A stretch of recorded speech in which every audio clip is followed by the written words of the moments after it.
Allahın özünün də xüsusi münasibəti var əleyhissalama.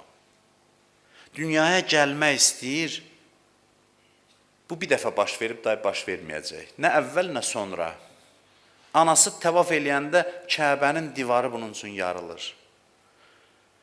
Ora daxil olur. 3 gün orada qalır, divar bağlanır, xəbər olmur Fatimə bint Əsəddən, Əlinin anasından. 3 gündən sonra yenə də qapıdan çıxmır. Allah Kəbənin divarını yarır, o Kəbədən xaric olur. Əlbəttə, bütün bunlar Peyğəmbərin əzəmətini göstərir. Deyir ki, Kəbədə doğulan şəxs özünü Peyğəmbərə fəda eləyir.